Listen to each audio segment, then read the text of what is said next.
CTV News, 8 March 2023, Chinese Canadians tread carefully in the political sphere amid the discussion over foreign meddling. Chinese citizens born in mainland China are vulnerable to being forced into submission by the Chinese government through hostage diplomacy and extortion.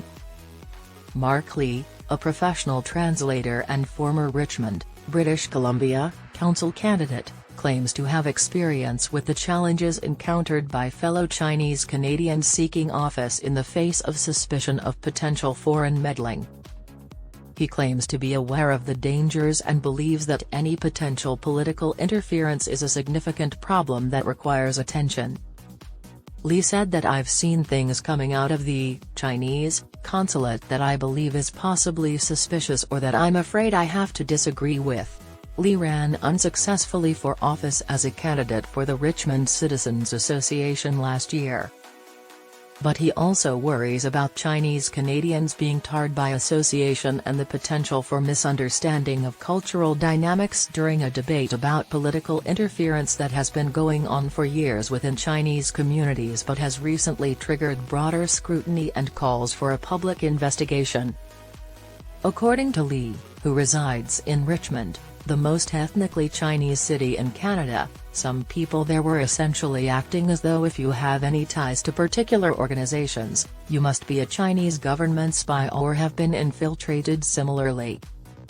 Chinese Canadians from all political stripes share Lee's worries, which are expressed in different degrees of concern about interference by Chinese authorities, a lack of nuance, racism, and the use of argument to drive a wedge between ethnic Chinese communities. Last month, The Globe and Mail reported that China had worked to defeat conservative politicians viewed as unfriendly to Beijing, including Kenny Chiu, who lost his seat in Steveston, Richmond East and ensured a Liberal minority win in the 2021 federal election. Chiu says he is deeply concerned that potential foreign meddling may have contributed to his electoral defeat.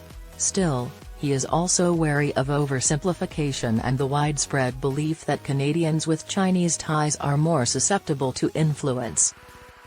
According to him, doing so would risk Canada's multicultural culture and help foreign governments attempt to influence the results of Canadian elections.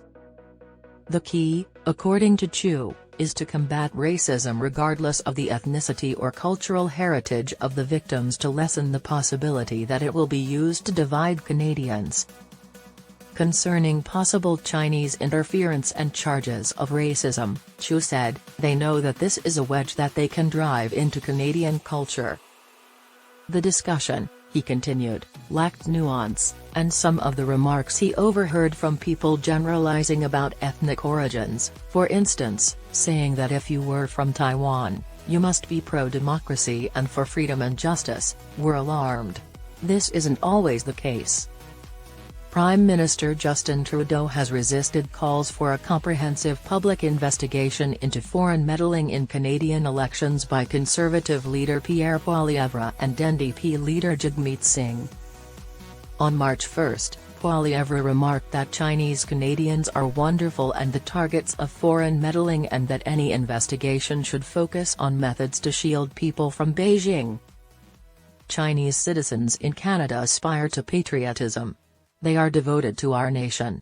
Poilievre declared that it was completely unacceptable that they are subjected to harassment or intimidation by foreign governments, particularly those as evil as China, and that they deserve our security.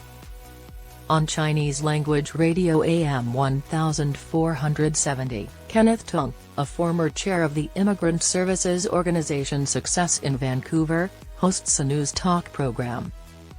Tung argued that it would be incorrect to blame racism for any criticism of Chinese Canadian leaders. He said that if their actions prioritize upholding Canadian principles, Canadians with ties to China on a racial, cultural, linguistic, or another basis shouldn't encounter issues. As a Canadian from Hong Kong or a Canadian Chinese, we don't need to defend anything, particularly things that will perplex observers, if we are supporting the Beijing regime, Tung said. He continued that we should condemn it if it has to do with the Beijing government and it goes against Canadian values.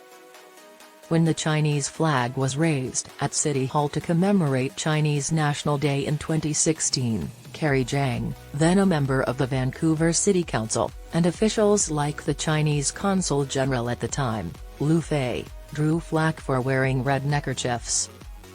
According to papers made available through a Freedom of Information request, detractors claimed the knotted scarves were a communist symbol. The event's organizer Ma Xiaoxin claimed a provider had misunderstood what kind of scarves were needed. Third-generation Chinese Canadian Jiang recalled receiving death threats and hate letters with vividness. "I was never persuaded or instructed to do anything," he claimed. Former politician Jiang claimed to have interacted with officials from various nations, including China. He claimed that did not necessarily make him a Chinese agent. He asserted that implication could not take the place of proof. Jiang said, "If there is evidence that you should prosecute someone, you should imprison them for meddling in our elections. Or send them home if it was an ambassador from any nation. Expel them, please." Li claims that the discussion hasn't stopped him from participating in politics and that he still intends to compete in the upcoming municipal election. Because of their interactions with Chinese officials, he believes Chinese Canadians' political involvement is significant in the foreign meddling discussion. Li believes that Chinese Canadians can play a part beyond being seen as the victims or the perpetrators of foreign meddling.